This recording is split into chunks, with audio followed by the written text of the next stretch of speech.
Omega projects is kind of a unique class of projects.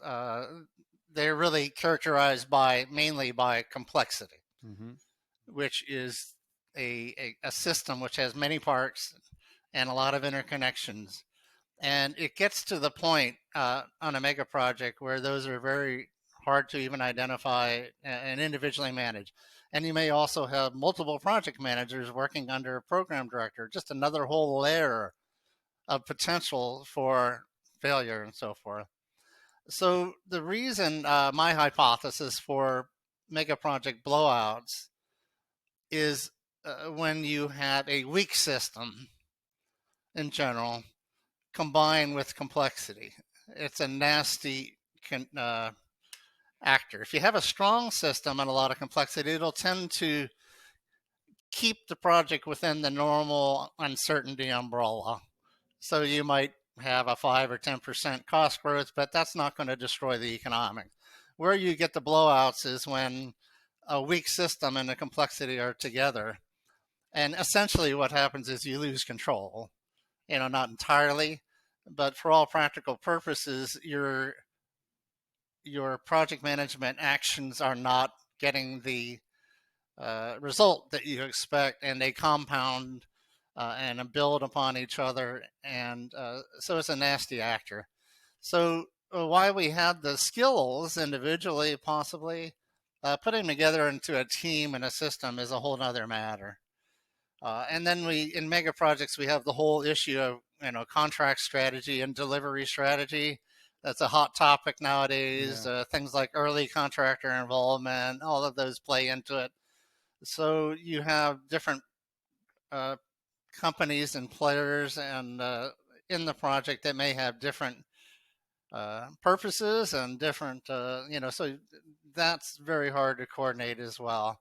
So a lot of the effort nowadays is on the delivery strategy and trying to see how we can improve that part of the system. But again, it's still only part of the system.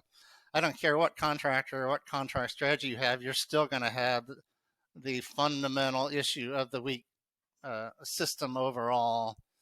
Uh, and then we also have the thing that IPA and Ed Murrow has brought up a lot is speed kills. When you have a complex project, that if you try to push the envelope, you're already weak. You're already on the edge of chaos. Mm-hmm. And when you try to accelerate the work, you're just going to push it off the edge. It's going to be beyond the capability of the system to deliver, and then you're tempting a blowout. So it's better to be consistent and reliable, and to just do your homework and do everything correctly than to try to push the envelope. Generally doesn't work. So all of those things combined end up with probably about 1 in 7 mega projects blows out. And like I said, they end up in the newspaper, and that even though it's only 1 in 5, 1 in 7, it will destroy the economics of your capital investment program. So they're obviously a bone of contention.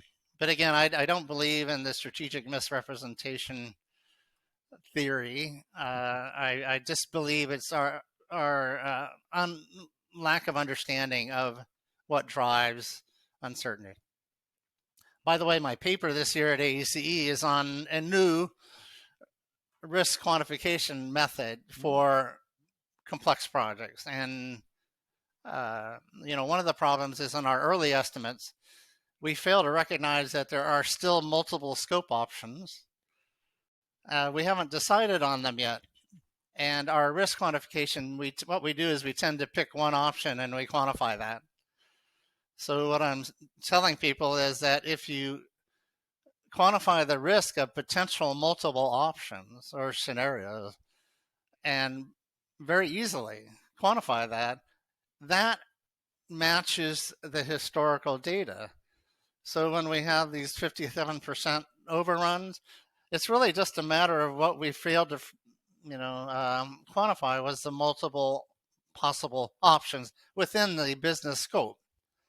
For example, the transportation project might have 8 subway stations in the initial budget, and then they decide later to build a 9th. It's not a change in scope of the overall project. It's just that when they came up with the original number, they assumed 8 stations, and it really was 9. That ninth one was always there.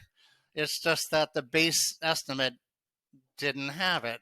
So those are the types of things we need to quantify in the equation as well. We tend to fail to recognize the multiple options, but also scenarios. The scenario analysis can help. So anyway, that's where I'm headed now.